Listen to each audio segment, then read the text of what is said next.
అందరికీ నమస్కారం అండి.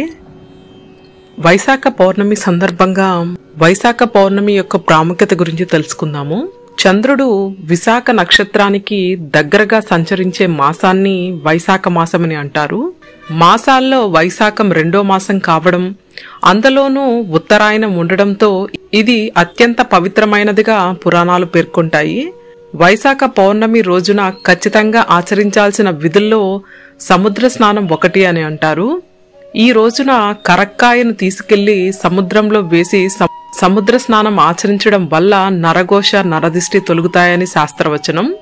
వైశాఖ పౌర్ణమి రోజునే జ్ఞాన పౌర్ణమి, బుద్ధ పౌర్ణమి, శ్రీ కూర్మ జయంతి, అన్నమాచార్యుల జయంతి కూడా ఉన్నందున వైశాఖ పౌర్ణమి ఎంతో అత్యంత పవిత్రమైనదిగా చెబుతారు. వైశాఖ పౌర్ణమి రోజున సిద్ధార్థుడు జన్మించడం, అదే వైశాఖ పౌర్ణమి రోజు ఆయనకు జ్ఞానం కలిగి బుద్ధుడుగా మారడం వల్ల ఇది బుద్ధ పౌర్ణమి అయింది. ఆధ్యాత్మిక సాధకులకు, జ్ఞానప్రాప్తి పొందేవారికి, సాధువులకి ఇది అత్యంత పవిత్రమైన పౌర్ణమిగా పేర్కొంటారు. వైశాఖ పౌర్ణమి రోజునే కూర్మావతారం ఎత్తిన శ్రీ మహావిష్ణువు ఈ భూమండలాన్ని రక్షించినటువంటి రోజుగా కూర్మ పురాణం తెలియజేస్తుంది. అన్నమాచార్యులు వైశాఖ పౌర్ణమి రోజునే జన్మించడం, ఆయన చేసిన ఆధ్యాత్మిక కీర్తనలు ఈ పౌర్ణమి ప్రాధాన్యతను తెలియజేస్తాయి. వైశాఖ పౌర్ణమి రోజు మహావిష్ణువుని ఆరాధించడం, పూజించడంతో పాటు సంపత్ గౌరి వ్రతాన్ని ఆచరిస్తారు. సంపత్ గౌరి వ్రతాన్ని ఆచరించడం ఎంతో విశేషంగా చెబుతారు. ఈ వ్రతాన్ని స్త్రీలు ఆచరిస్తారు. సంపదలు కలగాలనే కోరికతో ప్రతి మహిళ పసుపుతో గౌరీదేవిని చేసి పూజించి ఆ పసుపు గౌరీదేవిని ముత్తైదువుకు వాయనంగా ఇవ్వడం ఈ వ్రతం యొక్క విశేషం. అలాగే విష్ణు సహస్రనామ పారాయణం చేయడం, గౌరీదేవిని పూజించడం, సత్యనారాయణ స్వామి వారి వ్రతాన్ని ఆచరించడం, బుద్ధుడిని కూర్మావతారంలో ఉన్న మహావిష్ణువుని పూజించడం ఎంతో విశేషంగా చెబుతారు. అదే విధంగా వైశాఖ పౌర్ణమి రోజున చేసే దాన ధర్మాలకు అనేక శుభ ఫలితాలున్నాయని అంటారు. ఈ రోజు చేసే అన్నదానం, వస్త్రదానం, అదేవిధంగా గొడుగును, చెప్పులను, నీటికుండ వంటివి దానం చేయడం వల్ల పుణ్యఫలం దక్కుతుంది అంటారు.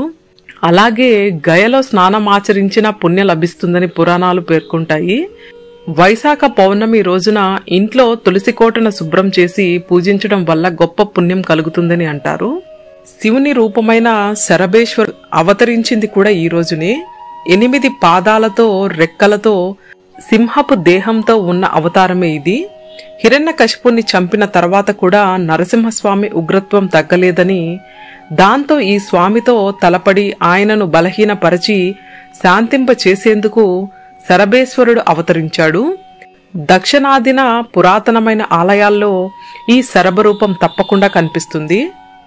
కాబట్టి శివుణ్ణి ఆరాధనలకు కూడా ఈ రోజు ఎంతో విశేషమైనది. వైశాఖ పూర్ణమి నాడున ఉపవాసం ఉండడం వల్ల అదృష్టం, ఆరోగ్యం చేకూరుతుందని అంటారు. అదే విధంగా ఈ రోజున ధర్మరాజును ఆరాధించడం వల్ల అకాల మరణ భయాన్ని పోగొడుతుందని నమ్ముతారు. శ్రీ మహావిష్ణువుని పూజించడం వల్ల సకల పాపాల నుంచి విముక్తి లభిస్తుంది అని అంటారు. మన పురాణాల ప్రకారం శ్రీకృష్ణుడు తన స్నేహితుడైన సుధాముని వైశాఖ పూర్ణమి నాడు ఉపవాసం పాటించమని, మంచి సంపదను ప్రసాదించడానికి, జీవితంలో శ్రేయస్సును కోరుతాడని నమ్ముతారు. ఇలా ఎన్నో ప్రత్యేకతలున్న ఈ వైశాఖ పూర్ణిమ నాడున మన శక్తి మేర శ్రీ మహావిష్ణువుని పూజించి ధూప దీప నైవేద్యాలను సమర్పించి ఆ స్వామివారి కృప అందరి మీద ఉండాలని కోరుకుందాము. ఓం నమో నారాయణాయ. గోవింద హరి గోవింద.